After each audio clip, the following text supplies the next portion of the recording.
This is a First Alert Weather Special Report. And we are following breaking news ahead of this weekend's winter storm. Mayor Mamdani detailing the city's plans for handling the snow, the wintry mix, and more. I'm Chris Raggi. I'm Mary Calvi. The mayor speaking right now at the city's Emergency Management Department. Let's listen in. Good morning, New York City. This is the calm before the storm. Either late tomorrow evening or early Sunday morning, we are going to see snow start to begin to fall across our city. It will fall and then fall some more. And the forecasts don't always get it right, but what is being predicted right now, whether it's a foot of snow or even a little bit more, would be one of the biggest snowfalls that our city has seen in years. We haven't seen a foot of snowfall in quick succession since nearly 5 years ago. This weekend is going to be cold.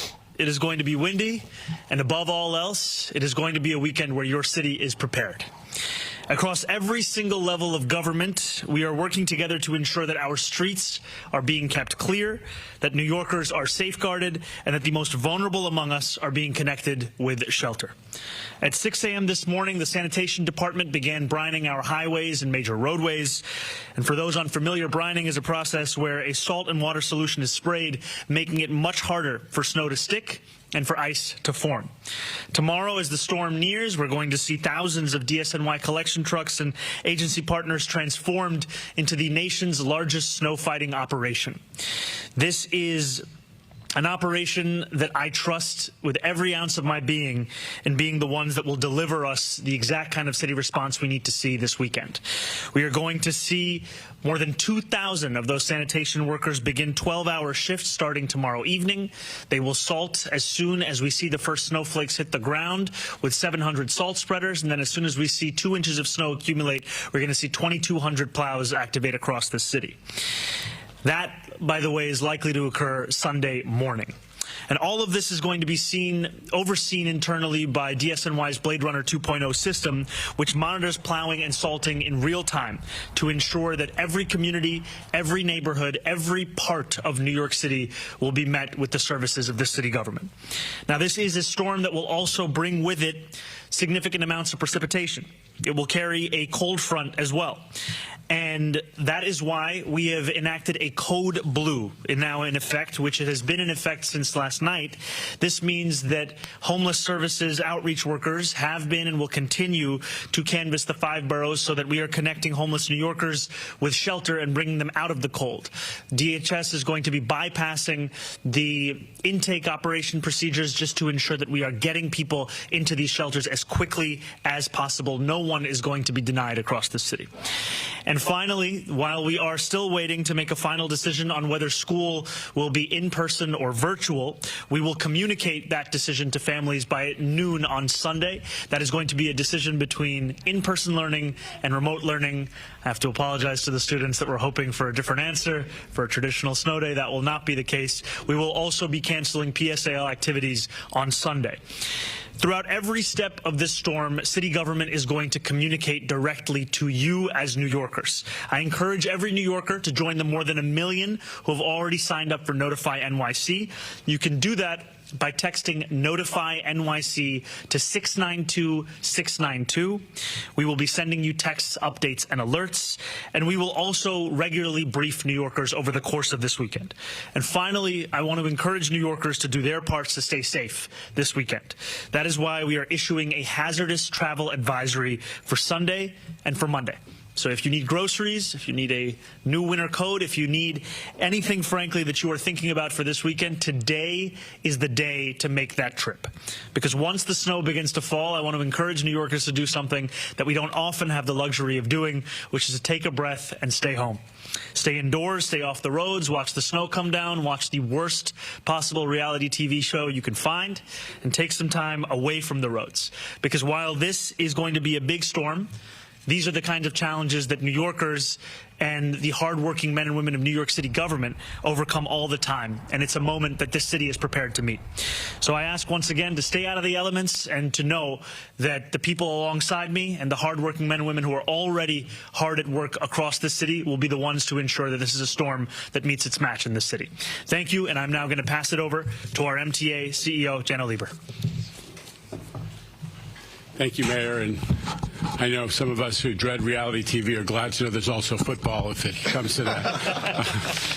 But thank you for your leadership. And I've been in touch with Governor Hochul this morning. She's declared a statewide state of emergency. Obviously, the principal impacts of this pending storm are likely to be downstate, but she asked me to underscore the MTA will be operational this weekend. Obviously, we have detailed plans in place for storms like this to protect the network, to protect our riders, and to protect our employees. We pre-position a ton of equipment and personnel. I want to thank our workforce in advance.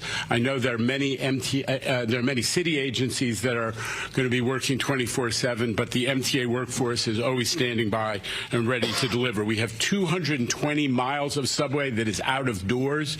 I won't specify the lines. New Yorkers know what they are. We'll be focused on making sure that those continue to be operational with our snow fighting trains, with the de-icing systems. We'll have tow trucks ready for wherever they are needed. And the same goes for the commuter railroads. So, but in any case, the bus network is ready to pick up the slack, as it always does in these situations.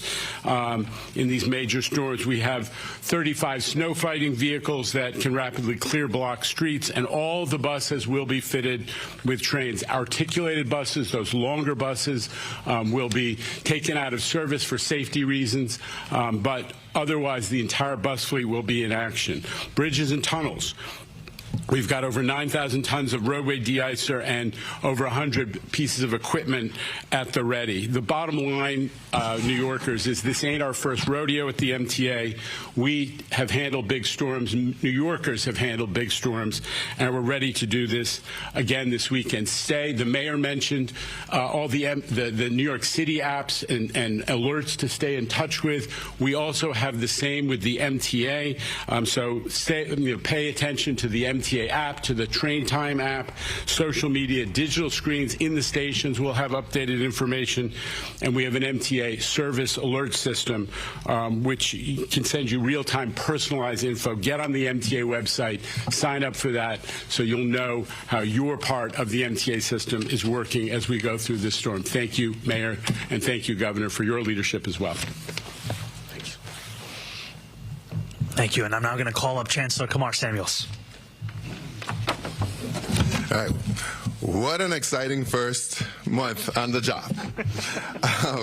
But even though this is a new role for me, as a teacher, principal, superintendent, it was always my delight to make sure we were making the best decisions on behalf of our young people. And this is no different. Over the past several days, teams across our system and city agencies have been working around the clock to monitor the weather, assess our options, and plan for every possible scenario. By the latest, noon on Sunday afternoon, we will announce whether schools will be, either pivoting to remote or open for instruction. In either case, learning will continue in an environment the city deems safe. We know that families need timely, clear information to plan their schedules, and we are committed to getting you those updates as quickly as possible. As a teacher, principal, superintendent, and now chancellor, I've seen many, many corners of this extraordinary system. I want personally to thank educators, custodian teams, food service workers, nurses, support staff, bus drivers, superintendents, and so many other of our hard-working, dedicated staff each day. Please note that these decisions are managed with great care and attention to detail, with our families' safety as a top priority.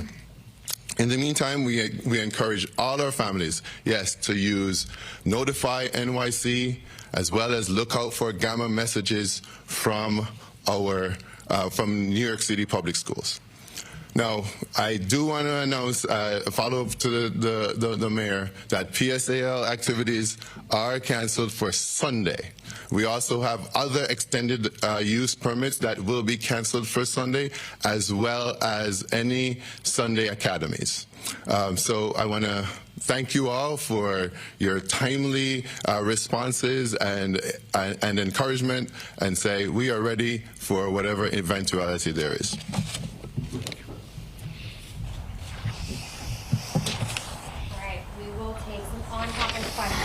Please. All right, we'll start with Katie. Go ahead. Oh, hi, Mayor Mamdani. Hey, how's it going, Katie? And for the Chancellor, the last time that schools went full remote, it was a disaster, for lack of a better term. I've spoken to parents and teachers. The only guidance they've received is bring your devices home and we'll let you know by noon Sunday what's going to happen. What have you and the city schools done to prepare both students, teachers, and administrators to ensure that Monday isn't a disaster with a successful remote school? I think the first thing is preparing in advance, and I think one of the issues that many students, teachers, and parents faced last time around was the inability for the system to handle the amount of people who were logging on all at once. And so I've been heartened by the work that our incredible Chancellor and all those of the DOE have done to stress test the system in advance. So yes, on Sunday by 12 p.m. we will let parents, teachers, and students know whether the day will be in person or remote, but we are preparing for the possibility of remote such that we do not repeat those mistakes of the past. Chancellor, if you want to add anything. Yeah, so I was a superintendent when the day you're talking about, that day will live in infamy. I will say that very clearly, I want to say very clearly, we have prepared in numerous ways for what might be a pivot to remote for next week. And we've stress tested the system both in person with students logging in, and as well we've had simulations. So we are prepared now, and we've increased the capacity to make sure that we can house as many students as possible on that day. So we now have the capacity of having 1 million students logging at the same time within 60 seconds. We now have that. And then secondly, we've also talked to parents and families about logging in early on Sunday so you can get prepared and used to the system, and then also having a staggered schedule on Monday to make absolutely sure that we are prepared and have the capacity. So I'm very, very confident after having worked with so many of our partners to make sure that this is going to be successful in the login process. What was the last time you did a test? The most recent test was in December. Andrew. Question about the weather for both the mayor and maybe Commissioner Driscoll can weigh in on this as well. What concerns you the most about this storm now that we've seen there is sleet, possibly freezing rain, icing, and extreme cold involved in it? What are you most worried about when it comes to this storm? I think the thing that would worry me is if we find New Yorkers going about their lives as if there was no storm. And we want to encourage everyone to stay home. We want to encourage everyone that if there's a trip you need to take, if there's a person you need to see, do that today, do that tomorrow. But on Sunday, that is a day that we encourage everyone to stay home. Now, we are preparing for a range of potential snowfall, right? We're seeing the estimates now around 8 to 9 inches, let's say, at the very least. It climbs up to potentially about a foot, if not a little bit more. What heartens me, frankly, is that in the work and in the meetings that I've been having with the incredible leadership that we have here is the knowledge of what the hardworking men and women of city government are already doing. So I'll give you this example. Brining the highways and major roadways. That's not just critical in preparing for the storm, but also in ensuring that once the storm has passed, that we can return back to the city as it was.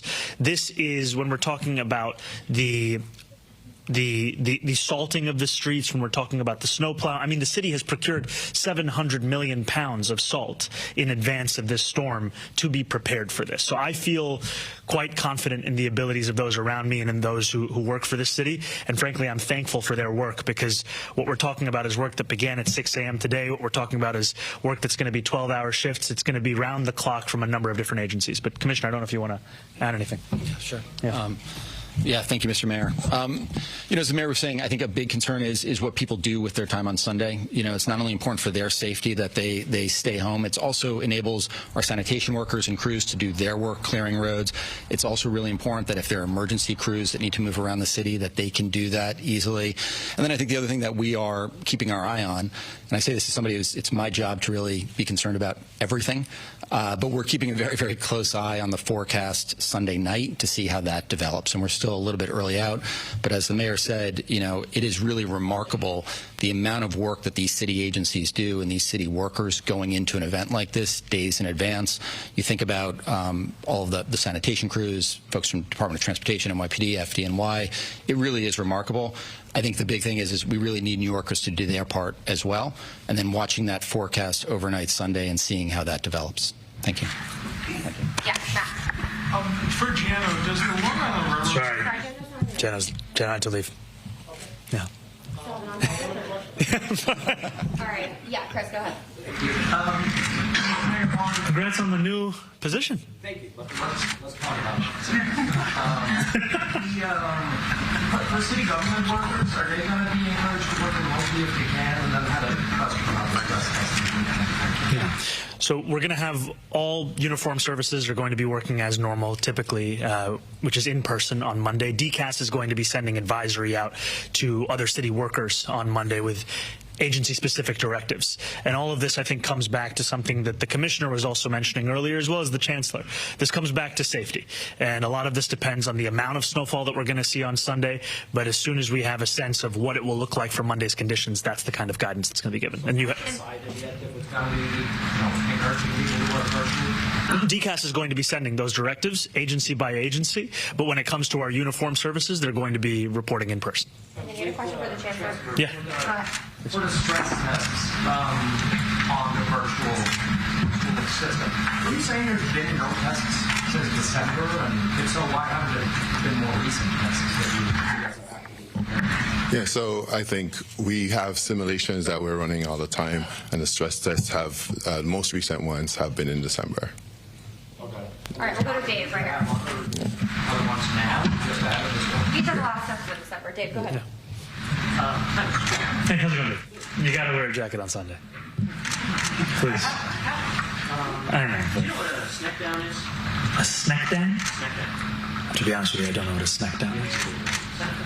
Yeah. So when you have storms, snowstorms, snow fall comes, and it forms kind of the curve extension over snow and everything.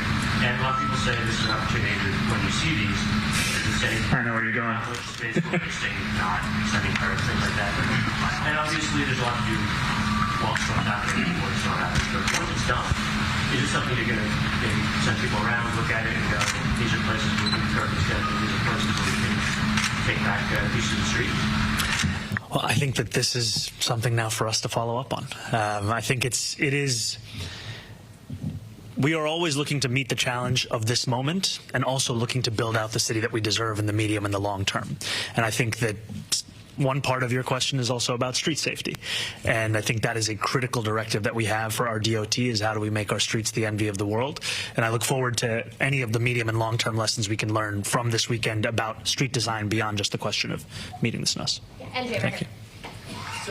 Hey, how's it going? No worries. As for yourself, where will you be on Sunday logistically? How will you be monitoring the storm and the city's response to it? So I'm going to spend a portion of Sunday out with city workers to make sure that we are getting a full sense of both what is being done, but also communicating directly to New Yorkers. And I think this is just another opportunity to say that, you know, we are going to share this message whether it's through the television channel that a New Yorker turns to, whether it's through the radio that they're listening to, but also we encourage everyone to sign up for Notify NYC. We have about, I think it's 1.3, 1.4 million New Yorkers who are currently signed up. We want to get that number up so everybody gets those updates. And then my job is to make clear that this is a city that's prepared, and then to keep in close contact with not only the leaders that you've already heard from, but also my deputy mayor, who is really not only running the entire operations, but is staying close at hand with any of the updates. Yeah. Marsha, go ahead. Marcia.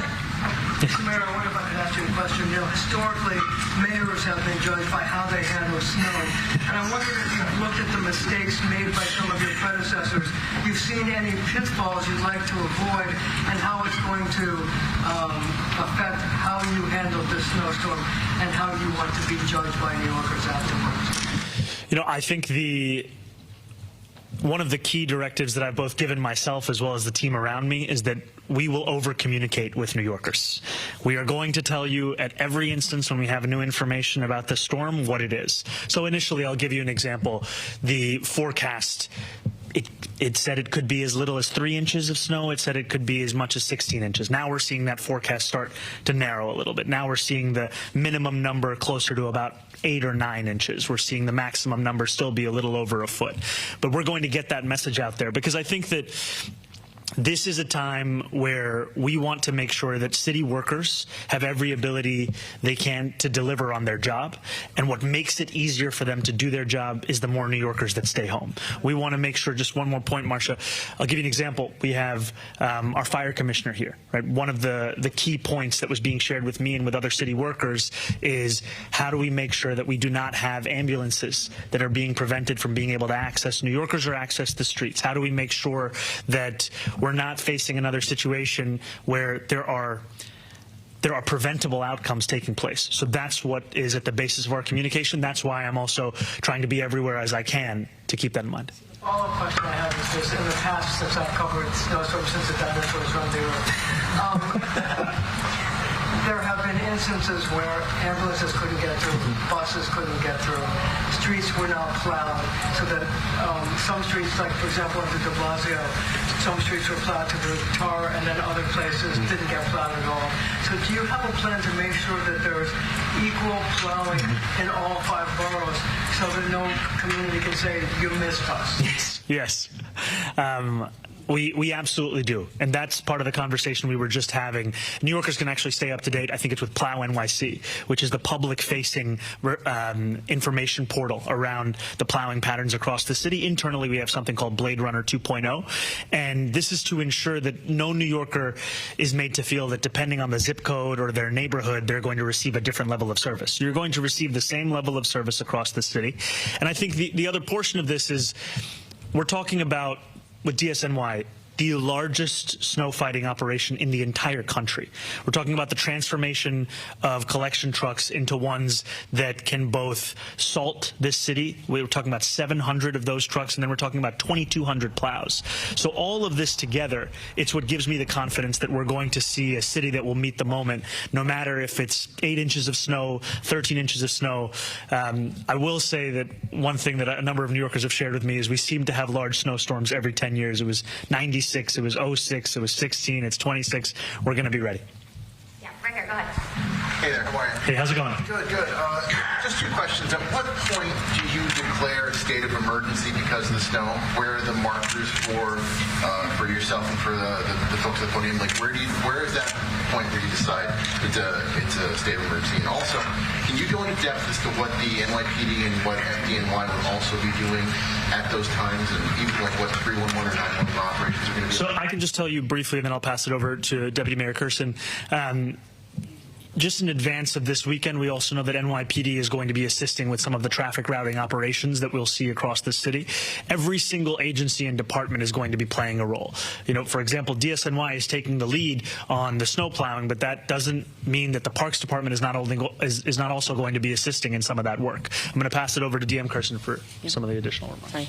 Our emergency declarations largely allow for restricted traffic, so we'll be monitoring roadway conditions and then determining if those additional restrictions are necessary. We have those materials drafted and are ready to go if we start to see that those conditions warrant an emergency declaration.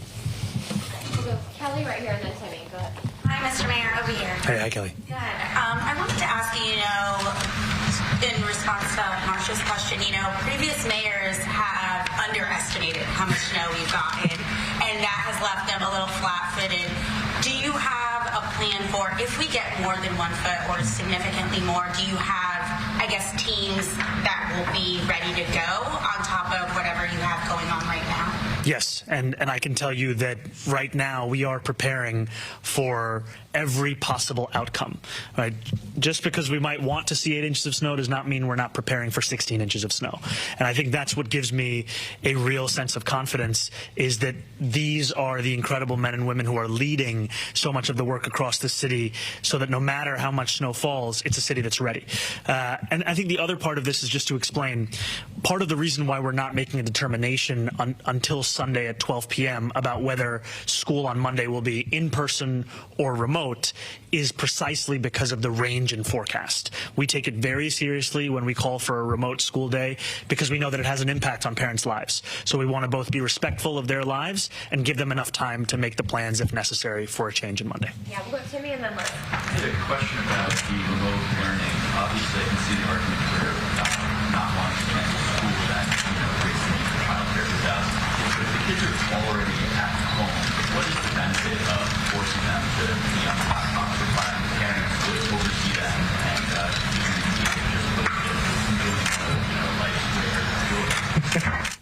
I'm not going to contend that a snow day is not one of life's rare joys. I will tell you that growing up in the city was one of my favorite memories. To be very clear and direct with New Yorkers, we are also bound by state law that requires 180 days of instruction. And as previous administrations have added additional holidays into the school calendar, it leaves our school calendar without any flexibility for the potential of a lack of an educational day. So if it is too much snow to call for students and educators to come to school, that's what also pushes us to require remote learning to take place from home. Liz, go ahead. Hi, Mr. Mayor. Hi, Liz. How are you? I wanted to follow up on that question. Please. What is your opinion of remote learning? And were it not for the restrictions of the calendar, let's say you had the flexibility and you could have given kids a snow day, would you have? I guess I'm trying to ask, is it really the end of traditional snow days in New York, or can you see another time where, barring the calendar, the school calendar, you would be willing to grant kids a day off? I will not stand here and say that it's the end of anything. I will tell you that for Monday, however, these are the two options. And I think that there is, we will operate under the constraints as we have from the state, but we are also in the knowledge that those are constraints that could change at some point in the future. I'll add if the chancellor wants to add anything. Yeah. Well, you don't have to look too far to realize the mayor is a lot more fun than I am, right? And so, for me, I think it's very, very clear that, given the constraints that we have with the state, and given the new life and the new era that we're in, there are benefits to remote learning. And I might offer that folks might begin to think about this as reimagining what the snow day looks like. No one is asking kids to be on a device for 6 hours and 20 minutes, right? And so we have to be flexible in our approach. Some learning will be synchronous, some will be asynchronous. You can still have your hot chocolate, you can still go out and enjoy the snow, but we really want to make sure that, especially since the pandemic, our children have missed more school than they did before. And we want to make sure that instruction continues even when it's disrupted by weather, or attempted to be disrupted by weather patterns. All right, we've got time for one more. Hannah, go ahead. I know Hannah's not here, but I'm wondering, is there a certain amount of snow in which, the MTA has practiced that there will be significant delays, no doubt? Is there a threshold in the amount of snow, 8 inches from the peak? What we've heard from the MTA is that they're prepared for any potential eventuality across the spectrum of snowfall that we've been briefed on. And I think that is something that, whether it's the trains, whether it's the buses, we are talking about a system that can handle this and a system that is prepared. Thank you. Thank you guys so much. All right, let's take one more and then we have to go. Go ahead.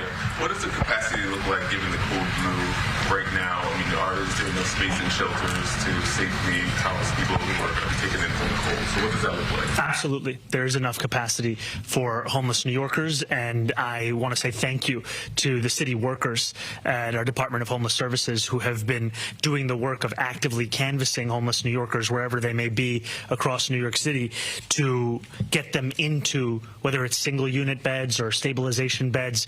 And the most important thing is getting homeless New Yorkers off the streets, out of the cold, into shelter. And that's why, as we've been briefed, we are seeing DHS saying, the standard operating procedures of intake and all the different forms and procedures we have to go through, those are being put aside for a moment of a code blue. Because right now, we're not just talking about snowfall, we're talking about cold.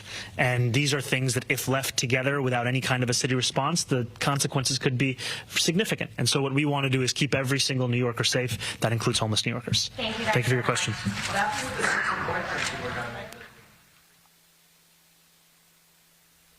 So there you have it. The mayor speaking with his press conference, of course, side by side with all the other city officials. They are prepared for every possible outcome, as you heard reiterated a number of times. Of course, for all the kids out there that wanted a traditional school day, or snow day, so they could be free from school, that is not going to happen. That was obviously a pretty big topic of conversation. Now, let's get over to Tony Sadiqa right now in our virtual studio to talk about snow titles. The mayor, if you were to listen, is working off of that model that anywhere between 8 and 12 inches of snow for the coming weekend. Yeah, Chris, and that seems to be the most up-to-date information that we have right now. So that's good, solid data. Of course, there's still wiggle room, and we're still days away, so there'll be some finer tweaks as we get a little closer. But the bottom line is this is going to be an impactful event. Widespread winter storm watches, and we are not alone. 200 million Americans in the path of this thing. Storm has not quite formed, but you see the genesis of it across the deep southwest. All of this starts to work into our area by Sunday. Expect deteriorating weather conditions in our area. We've got that first alert for all day Sunday. Heaviest during the daylight hours, as much as 6 to 12 inches of snow will cause major travel headaches. And Chris, of course, we'll have much more when I see you at noon. Okay, Tony, thank you so much. And we'll have much more on the storm preps and the forecast coming up on CBS News New York at noon. And later, New Jersey Governor Mikey Sherrill is set to give her own update at 3:30, and we'll stream that live for you on CBS News New York. And from the first snowflakes to the aftermath, we will, of course, keep you informed all throughout the storm this weekend and early Monday morning. Thanks for joining us. I'm Chris Raggi. This has been a First Alert Weather Special Report.